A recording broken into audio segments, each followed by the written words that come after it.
Hi, welcome to Geeked Up. This is Luke, And this is Max, and today we're going to talk about The Last of Us. one of the games of the past 10 years. Yeah, that is something. It isn't is. It is really something, but it's become a lot more controversial, I think, in recent years, ever since they continued it.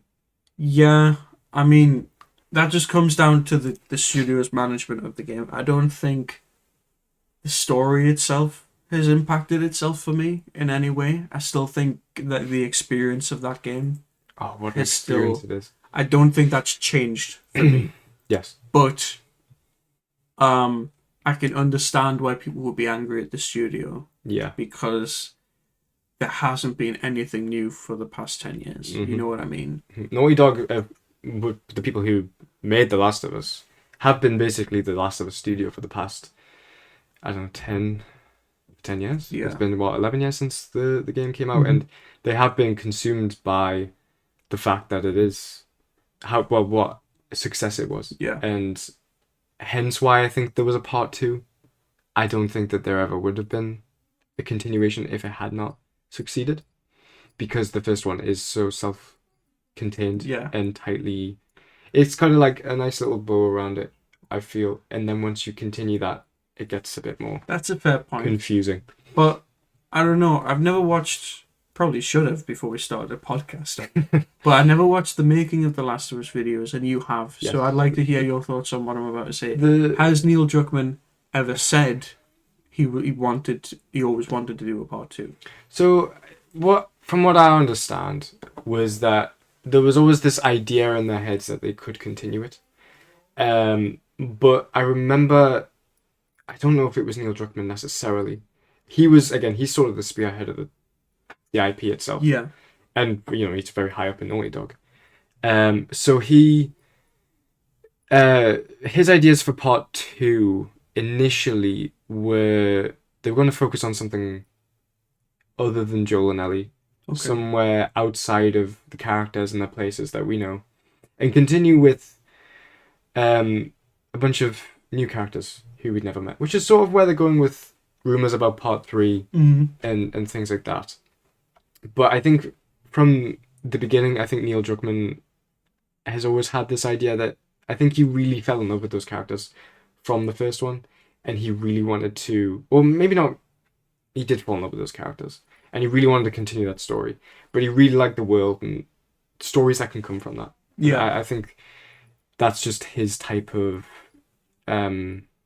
story that he's really into. These really deep narratives, pretty much, which can go on for ages. But I don't know. I mean, personally, part two is my favorite game of all time.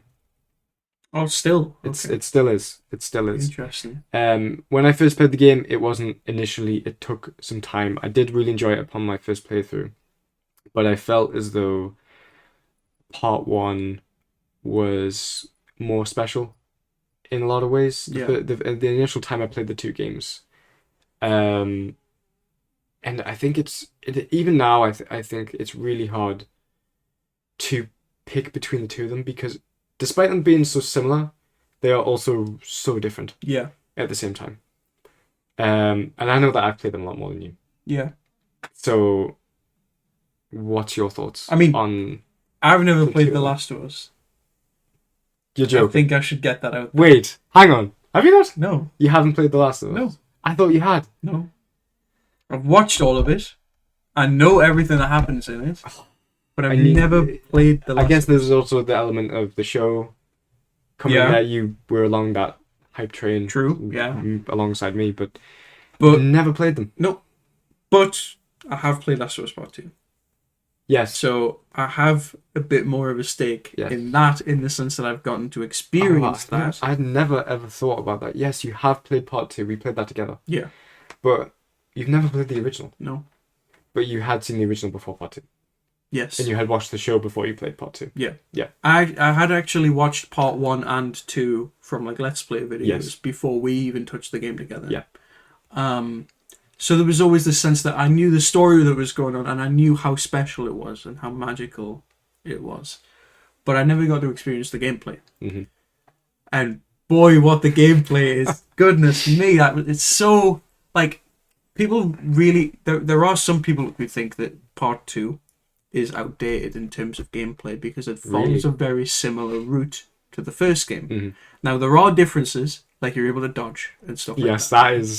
that is a pain in my ass. Yeah, but fundamentally, you couldn't say that it's a completely like revamped gameplay structure. Mm-hmm. It is essentially like the fundamentals are the same. Mm-hmm. And for some people that doesn't sit quite right because The Last of Us Part 1 is so old. Yeah. Not the remake, but like the original. 2013 it was, wasn't it? So like that's a 7-year gap. Yeah. And for it to stay the same on two more generations of consoles by that point, really.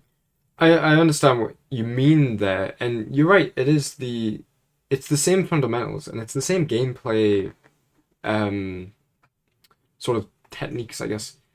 But for me, I mean, you'll probably agree with me because you experienced yourself, and I remember, kind of just losing our shit to some of the cool, intense I agree. stuff we got up to during that game, but the gameplay just seems perfected compared to the original. Yes. It's so Agreed. refined and it's so responsive, and feels just so riveting. Yeah. It really gets you Yeah. in the atmosphere that they're building in terms of like tension and things like that. Yeah. And that leads me to my opinion on Part 2 because I haven't played Part 1, but I would know if something felt outdated by playing it. You know what I mean? Just because it feels old to some people doesn't mean that it's bad. I don't think that's a bad thing to return to form in some ways. You know what I mean? So, yes, it might feel old-fashioned, but it works, and it works really well. Yes, I agree. There are some moments in that game that felt so tense and just perfect in every way because it completed its job. Yes. You know what I mean? Mm-hmm. The scene in particular I'm talking about, I don't know what it's called exactly, but it's when you're going through the neighborhood. And you're fighting. I think it's Hillcrest. I think it's Seattle Day 2. In that chapter of the game, the second day of Seattle, I think it's called Hillcrest. Okay. I think it's like a suburban area. And yeah, I remember you were sat in the corner for about a good 10 minutes with no bullets, no nothing, and they were hunting you down. But it wasn't sat there for 10 minutes trying to calm myself down. Yeah. The entire 10 minutes was my heart beating insanely fast. Yeah. How am I going to get out of this scenario? It was down to the moments where I was planning when they would I was watching their movement to see when there would be an opening and stuff like that. I eventually died anyway. Yes. But it's that I just thought that was something special. Yes. The fact that the game managed to do that to me. Mm-hmm. And the game it's so tense. I feel like you don't go an hour without something really tense happening and you feel it inside you. And it's so good in that way. But we still haven't answered which one's better. Part 1 or Part 2? I'm saying Part 2. And I'm going to take that to my grave. Okay. I don't think that I will...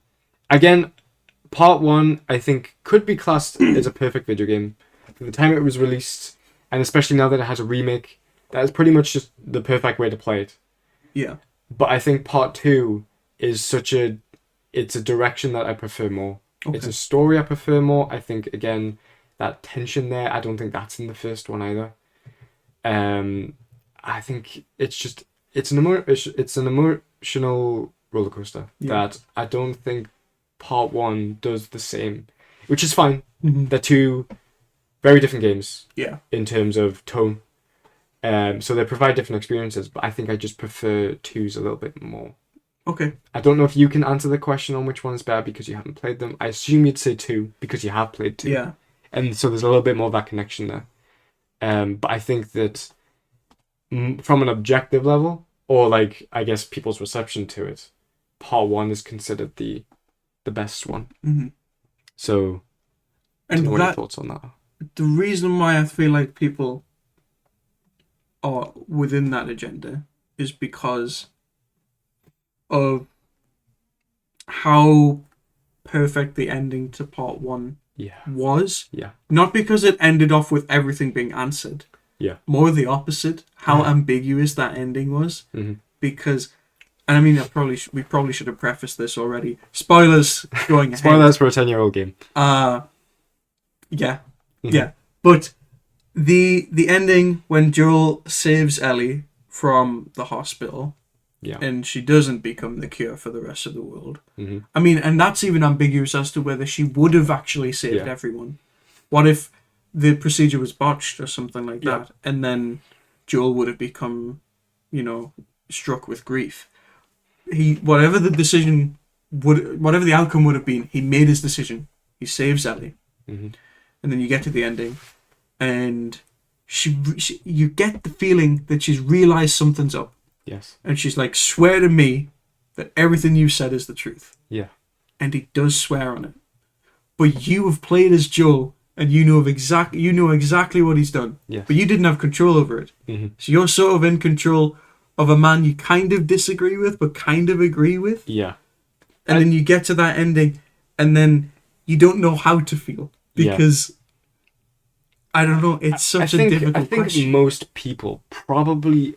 I think that's something unique that you highlighted about video games that kind of no other media does, is that it really connects you with the character that you're playing as. Yes. Because I think you insert yourself into the character a little bit more. And so I think because of that ending choice, you can sort of get where he's coming from, and you have learned to love Ellie across the game. And so you have that connection with her. So you understand his decision to save her instead of sacrifice her for a cure that may or may not work. So I think people do, or I can relate more, and I think that's really interesting because of the medium of gaming that we're playing as. We've connected with Joel, we've inserted ourselves with him. So that kind of changes when we look at the second one. Again, spoilers. Yeah, that's one of the biggest, I feel like, twists or reveals, I guess, in video game history. Or one of the biggest deaths in big. I don't even know if you could call it a twist. Is it a twist? It is, but it's a twist that everyone kind of saw coming with a part 2, if that makes sense. I think people predicted it. I mean, I've said it before. With the way that Last of Us 1 is, I don't think you could have continued the story with Joel alive. Which is why it makes it so controversial that they kill him off. Number one, that they kill him off. Yeah. And number one, that they kill him off in such a way. Oh, what a way that is. And I think it's important to talk about how that happens. Yeah. Because that's what makes it so disliked by the fan base. Yeah. Because it feels like such a disrespectful way to kill the person that you played as.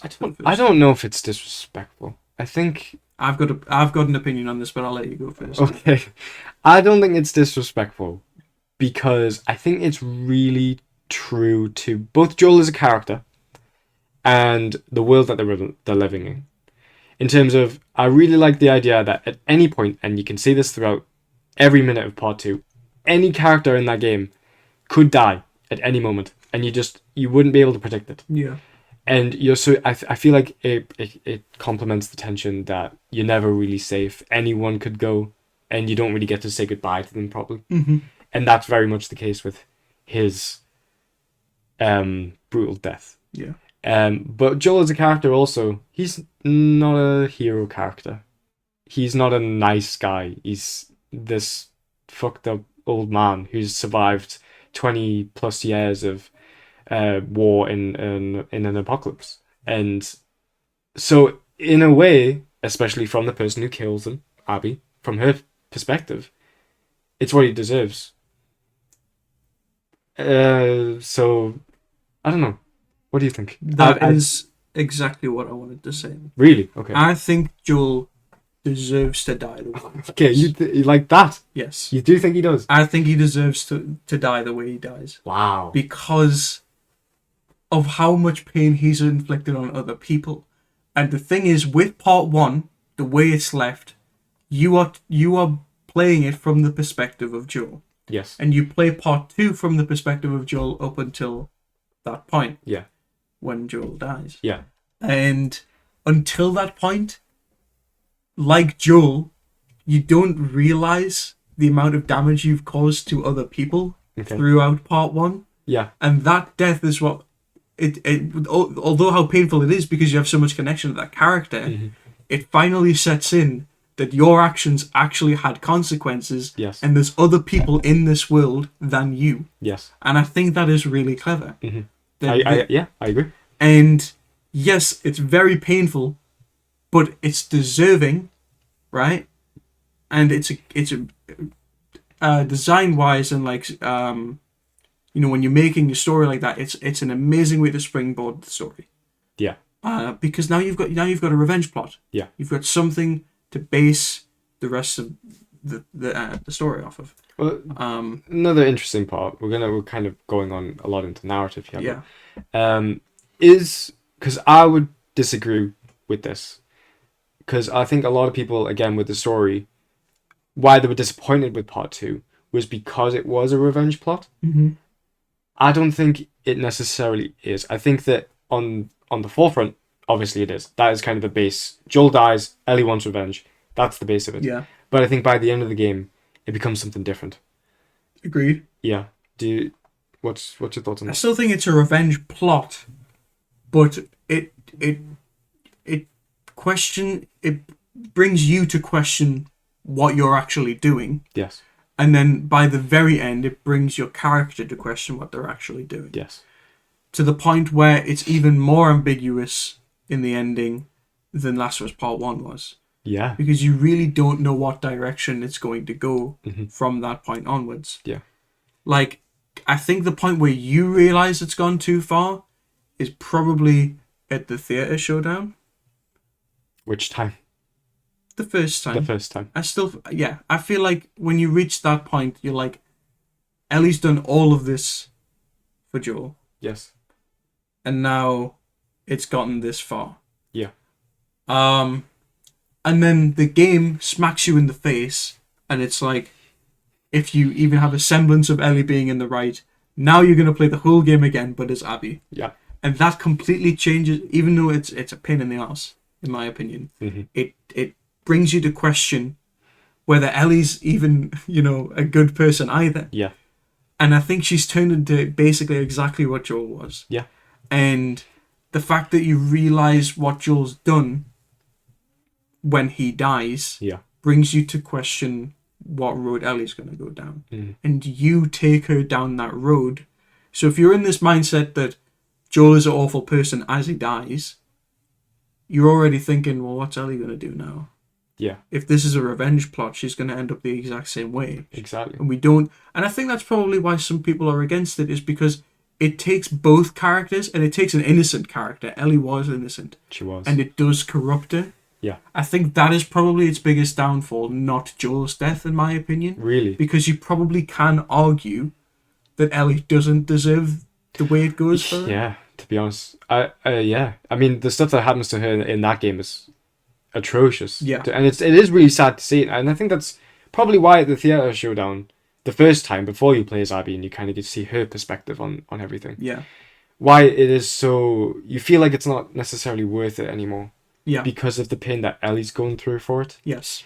And the people around her as well. Yeah. And you feel that connection with that character because you are playing as her. Mm-hmm. And again, that's probably why they get you to play as Abby as well. Yeah. To kind of create that connection. But yeah, you start feeling as though it's not worth it because of the pain that Ellie goes through, not necessarily that Joel is dead. Mm-hmm. And you don't want to get revenge for him, but it's more about how it's affecting Ellie. And yeah, Agreed. I think that's interesting. And I think with Abby's plotline, while it corrupts what used to be a protagonist, it sort of martyrs what was a villain. Yeah. You become the villain.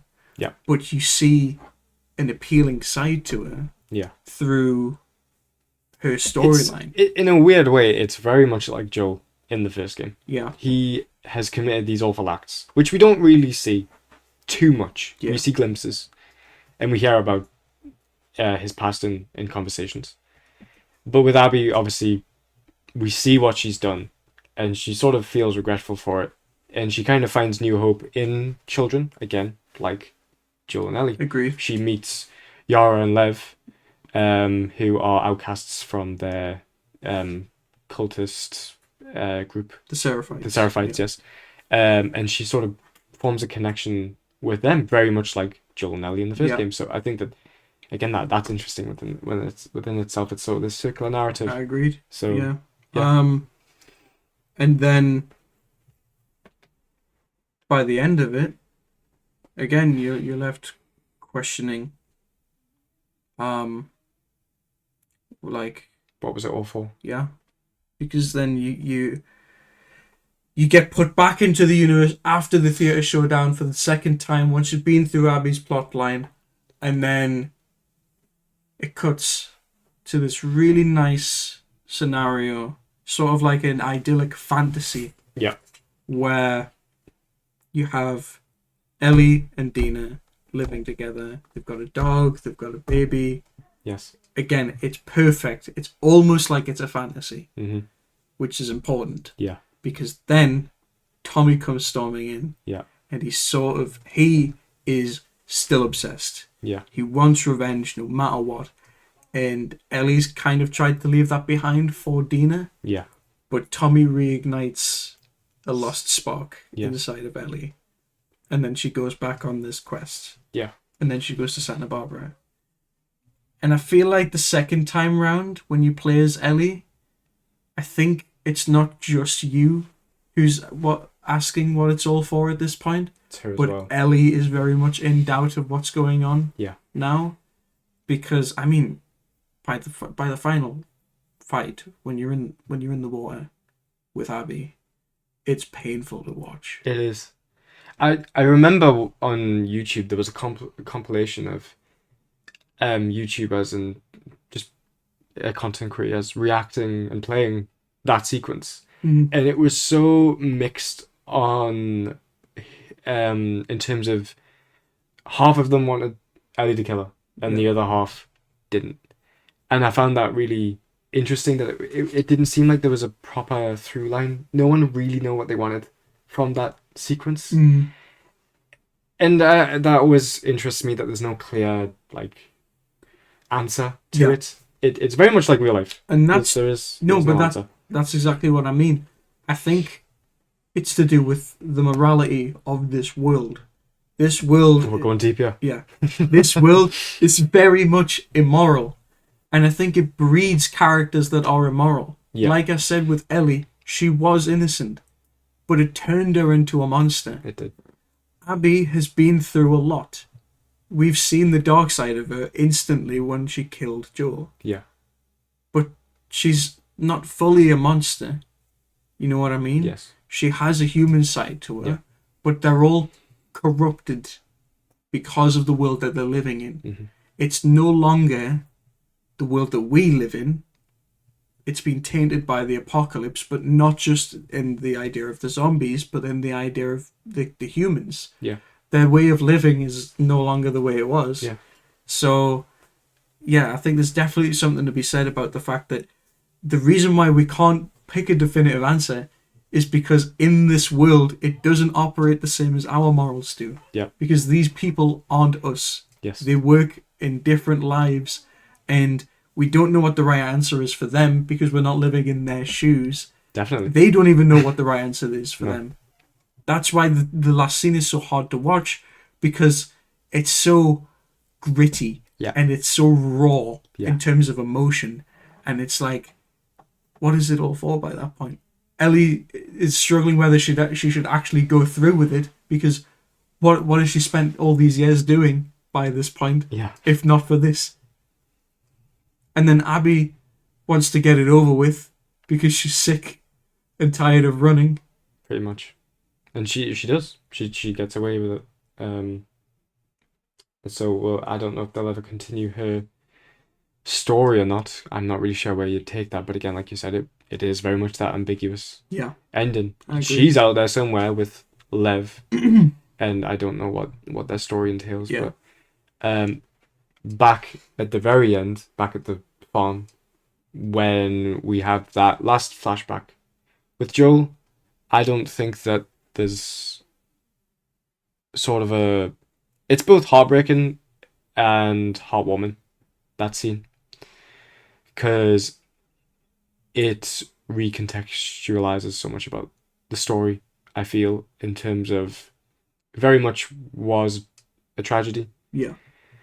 And Abby took the last chance that Ellie had with Joel away. Yeah. Pretty much. And it's that scene's really nice because it is that kind of last conversation. And it was a good one. Yeah. But it is also the last conversation that they do have, which is even more heartbreaking. Again, yeah, like we're saying, it's a roller coaster, and there's no definitive answer on whether these people are fully evil, or fully good.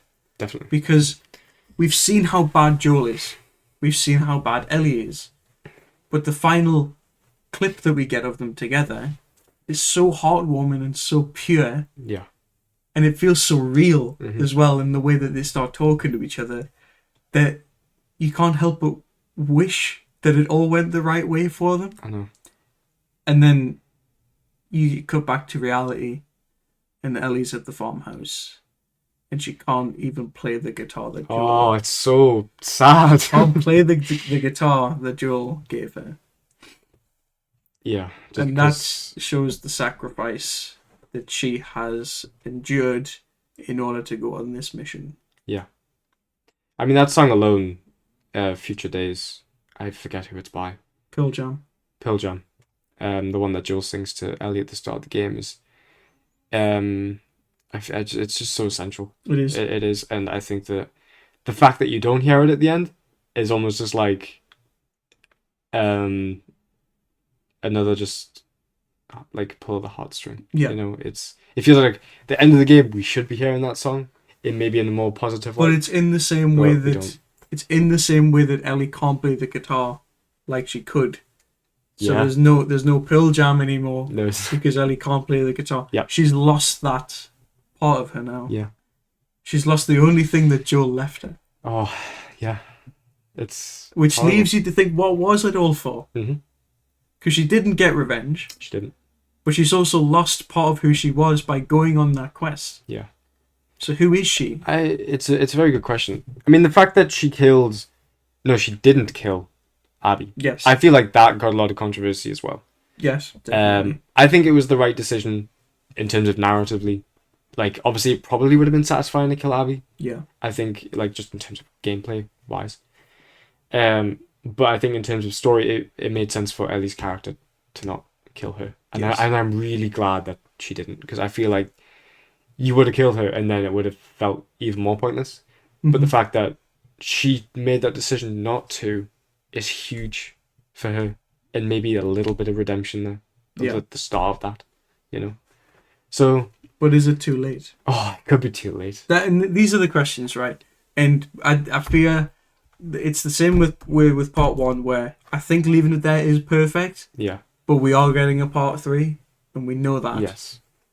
And I feel like the only way we'd get that answer is through part 3, whether she actually has been able to redeem herself. I mean, I hope that they really do continue her story in a meaningful way. I hope that she's not just there for the sake of it. Yeah. You know, I from what I understand, she isn't the main character.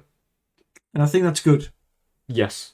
I think that is good. I probably the same way that Joel isn't the main character of part 2. Yeah. He's a big essence of it, but he's not the main character. Mm-hmm.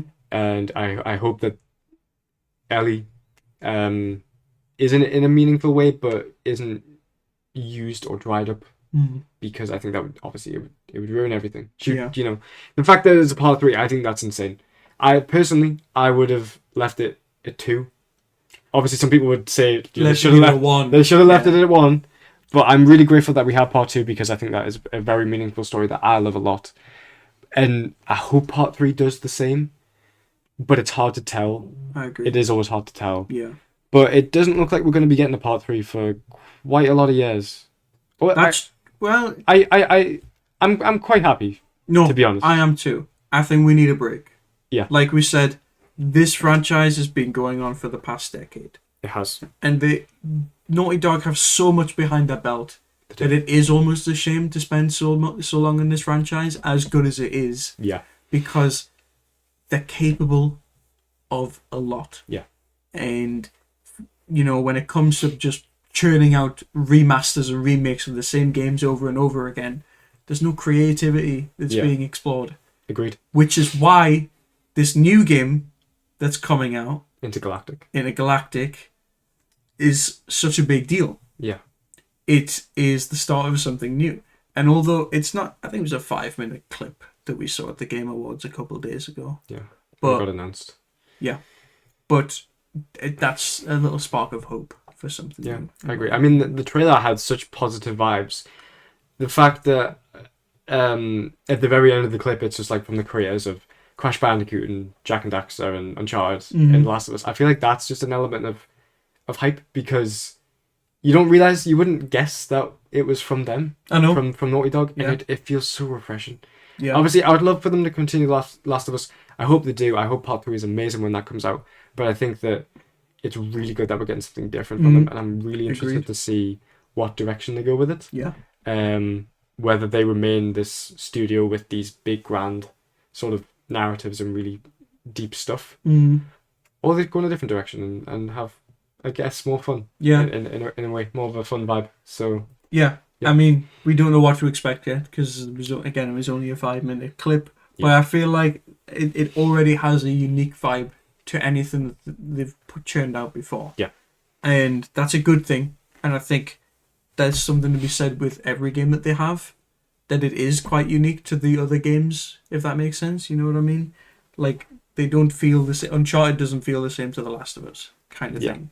And I think that's a good thing. That you don't feel trapped within the same type of genre within one studio. Again, they're so creative and they're capable of so much. Yes. That's why I'm looking forward to this project. Yes, me too.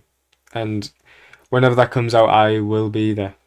I'll be there for it. Me too. You know, Agreed. It'll be a great time. But I think that's all the time that we have to talk about The Last of Us today. Again, I think it would be brilliant to talk about this again sometime, but that would take another hours. Yeah. We could talk about this for hours. We could. Really. We could. About the different aspects of the game. But for today, we're going to stop it here. We hope you've had a great time listening to us ramble on. Thanks for listening. Yeah, thank you so much for listening, and we'll see you next time.